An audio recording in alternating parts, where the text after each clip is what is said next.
Roma arrived at the Allianz Stadium carrying an illusion that died quietly in Turin. The illusion was simple: that possession without penetration could be mistaken for control, that movement without purpose could be confused with dynamism, and that statistical dominance on a match report could disguise tactical surrender on the pitch. Juventus did not simply win this match. They exposed a fundamental flaw in Roma's current identity, a flaw that has been papered over by results against weaker opposition, but was laid bare against a team that understands the difference between looking dangerous and being dangerous. This was not a match decided by individual brilliance or refereeing controversy or momentum shifts. This was a match that revealed a harsh truth about modern football, that there is a ceiling to how far tactical vanity can carry a team. Roma played their usual game, the game that has brought them praise and points in recent weeks. They controlled the ball. They dominated possession metrics. They created the kind of visual impression that satisfies analysts who confuse activity with intention. And they left Turin having learned nothing, which is the most damaging consequence of all. Because when a team loses while playing badly, there is room for correction.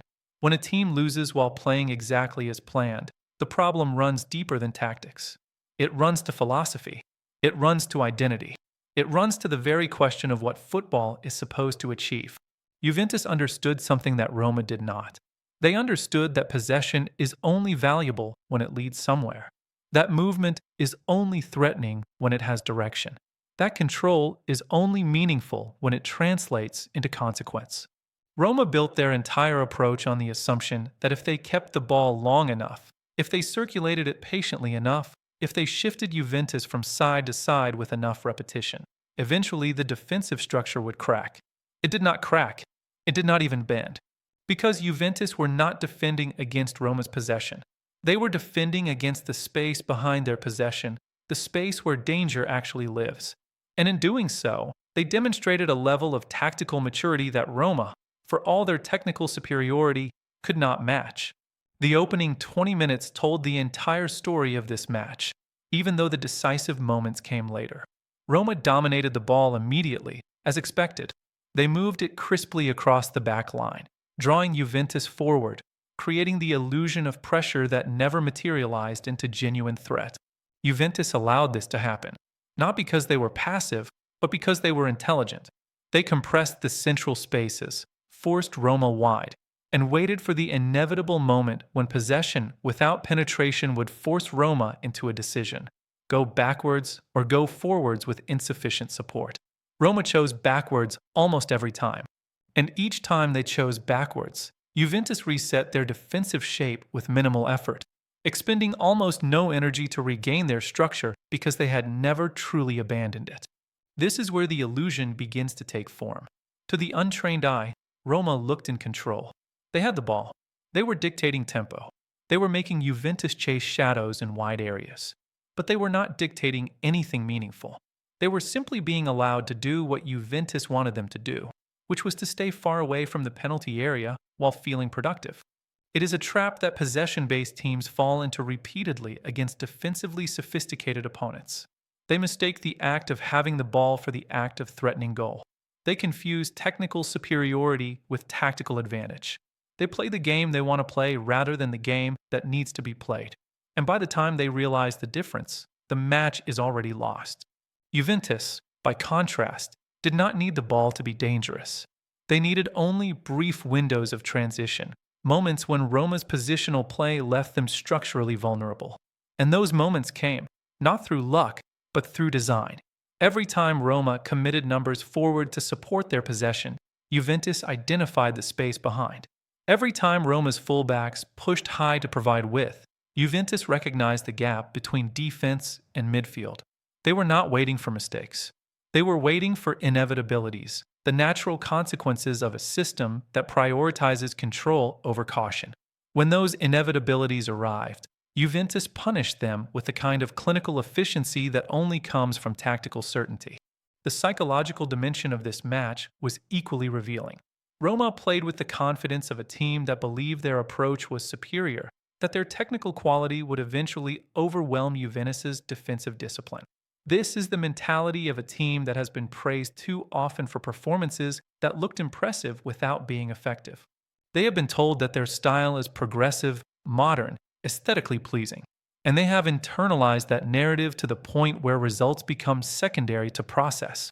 This is dangerous, because football is not judged by how you play. It is judged by what you achieve while playing that way. And Roma achieved nothing in Turin except the hollow satisfaction of possession statistics that will mean nothing when the table is finalized in May. Juventus, meanwhile, played with the mentality of a team that has learned from failure. They have endured seasons where aesthetic football brought aesthetic losses. They have been criticized for being defensive, pragmatic, boring, and they have absorbed those criticisms without changing their fundamental belief that winning is more important than looking like you deserve to win. This is not a popular philosophy in modern football discourse, where style is often valued above substance. But it is a philosophy that works against teams like Roma, teams that are more concerned with how they play than with what their approach achieves. Juventus did not try to outplay Roma technically. They did not try to match their possession or their passing accuracy or their territorial dominance. They simply waited for Roma to exhaust themselves chasing an illusion, and then they struck with precision. The tactical battle in midfield deserves particular attention because this is where the match was truly decided. Roma's midfield was tasked with two contradictory responsibilities: maintain possession and provide defensive cover. They could not do both. When they focused on possession, they left gaps behind them that Juventus exploited. When they focused on defensive shape, they surrendered the ball and allowed Juventus to reset without pressure. This is a structural problem, not an individual one. It is the inevitable consequence of a system that demands midfielders to be everywhere at once without giving them the support to achieve that impossibility. Juventus, by contrast, asked their midfield to do one thing well: protect the defensive line. They did not need to dominate possession. They did not need to create chances through patient build-up. They simply needed to ensure that when Roma had the ball, they had it in areas that posed no danger. This clarity of purpose is what separates elite teams from good teams. Elite teams understand that football is a game of trade-offs, that you cannot be strong everywhere, and that success comes from maximizing your strengths while minimizing exposure to your weaknesses. Roma tried to be strong everywhere. They tried to dominate possession, control territory, press high, defend deep, support attacks, and maintain defensive shape. And because they tried to do everything, they did nothing particularly well. Juventus, by contrast, prioritized defensive solidity above all else. They sacrificed possession, territory, and aesthetic appeal in exchange for structural integrity. And when the match was decided, it was decided on their terms, not Roma's.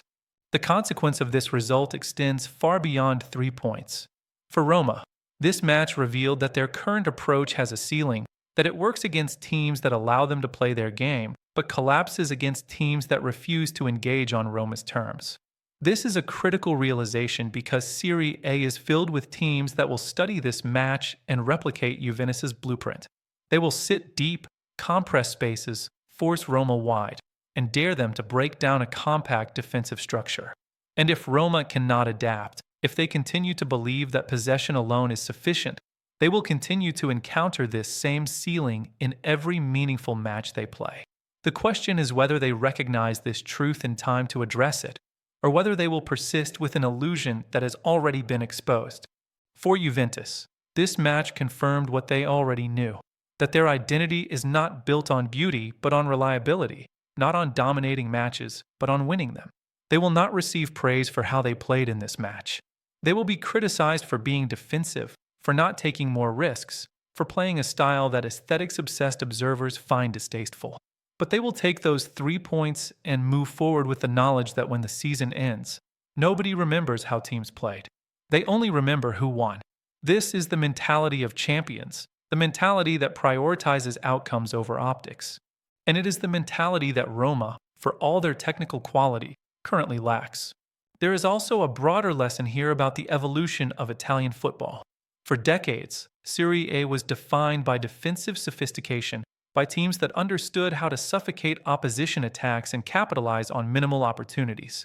That tradition faded as teams embraced more progressive, possession-based approaches influenced by tactics from Spain and Germany. But matches like this one demonstrate that defensive intelligence has not disappeared from Italian football. It has simply evolved. Modern defensive football is not about parking the bus and hoping for the best.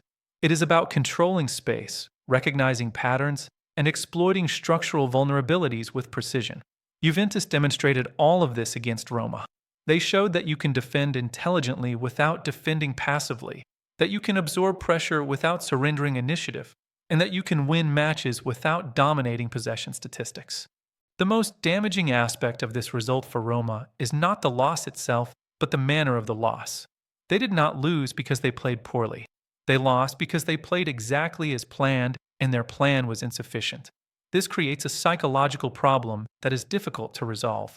When a team loses due to individual errors or bad luck or refereeing decisions, the solution is obvious.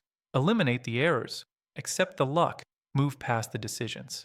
But when a team loses while executing their game plan perfectly, the solution requires questioning the game plan itself.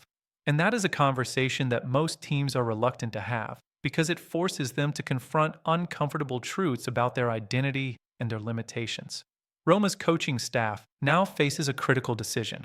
They can persist with their current approach, believing that this was an anomaly and that their possession-based system will deliver results over the course of the season. Or they can recognize that what happened in Turin was not an anomaly, but a warning, a preview of what awaits them whenever they face opponents sophisticated enough to neutralize their strengths. The latter requires humility, the willingness to admit that what looks good on paper does not always translate to effectiveness on the pitch. It requires adapting their philosophy to account for the reality that possession without penetration is not control but illusion. Whether Roma possesses that humility remains to be seen. Juventus, meanwhile, will continue doing what they have always done, winning matches without winning admiration. They will be criticized for their style, mocked for their pragmatism, dismissed as relics of a bygone era. And they will collect points with ruthless efficiency while their critics debate aesthetics. This is the paradox of modern football, where teams are judged as much by how they play as by what they achieve. Juventus has chosen achievement over aesthetics, and matches like this one validate that choice. They may not inspire highlight reels or viral moments, but they inspire something more valuable: results. The final truth of this match is simple but brutal. Roma came to Turin believing they were the better team, and they left Turin having proven nothing except that believing you are better is not the same as being better. They dominated possession, controlled territory, and lost the match because they confused activity with achievement. Juventus, by contrast, understood that football is not won by those who look most impressive, but by those who make the fewest mistakes. They allowed Roma to have the ball, allowed them to feel in control, and then punished them when that illusion created vulnerability. This is not the football that earns praise, but it is the football that earns points. And in the end, points are all that matter.